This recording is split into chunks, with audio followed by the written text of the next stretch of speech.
जय माता दी दोस्तों, कैसे हैं आप सब। मेरे YouTube चैनल पर आप सभी का स्वागत है।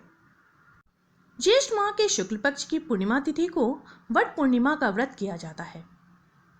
इस दिन सुहागन महिलाएं वट पूर्णिमा का व्रत रखती हैं और वट यानी बरगद की पूजा करते अपने पति की लंबी उम्र की कामना करती है। कहा जाता है कि वट वृक्ष का पूजन और व्रत करके ही सावित्री ने यमराज से अपने पति को वापस प्राप्त किया था। तभी से पति की लंबी आयु के लिए इस व्रत को करने का विधान है। आइए जानते हैं कि वट पूर्णिमा व्रत की पूजन विधि या व्रत विधि क्या है।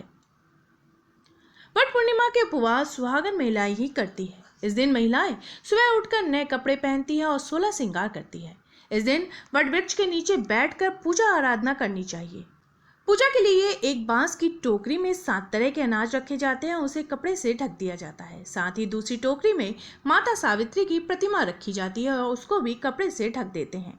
इन दोनों टोकरियों को वट वृक्ष के नीचे ले जाते हैं। उसके बाद वट वृक्ष और देवी सावित्री और सत्यवान की एक साथ पूजा की जाती है। वट वृक्ष पर जल अर्पित कर कुमकुम और अक्षत अर्पित किए जाते हैं। उसके बाद लाल सूत के धागे से वट वृक्ष को बांधकर 7 बार परिक्रमा की जाती है। उसके बाद वट सावित्री की कथा को पढ़ा या सुना जाता है।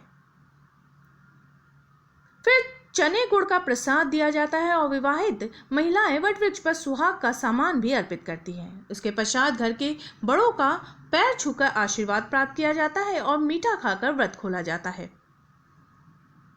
वट पूर्णिमा का व्रत 24 जून 2021 दिन बृहस्पतिवार को है। पूर्णिमा तिथि का प्रारंभ हो रहा है 24 जून की सुबह 3:32 पर और समाप्ति हो रही है रात के 12:09 पर। आइए जानते हैं वट पूर्णिमा व्रत की कथा के बारे में। बहुत समय पहले राष्ट्रीय अश्वपति नाम के राजा राज करते थे। सावित्री देवी की कृपा से उनके घर एक कन्या ने जन्म लिया। इस कन्या का नाम सावित्री रखा गया था। सावित्री ने सतवान को अपने पति के रूप में स्वीकार किया था, लेकिन नारद जी ने उसे बताया कि उसका पति अल्पायु है। ये बात सुनकर भी सावित्री ने अपना फैसला नहीं बदला। अपना पूरा राज वैभव छोड़कर वो अपने पति के साथ वन में रहने के लिए चली गई, क्योंकि सतवान के पिता वनवासी राजा थे। एक दिन सावित्री के पति सतवान के महाप्रयाण का दिन आया। वो जंगल में लकड़ियां काटने गया और वहां मूर्छित होकर गिर गया।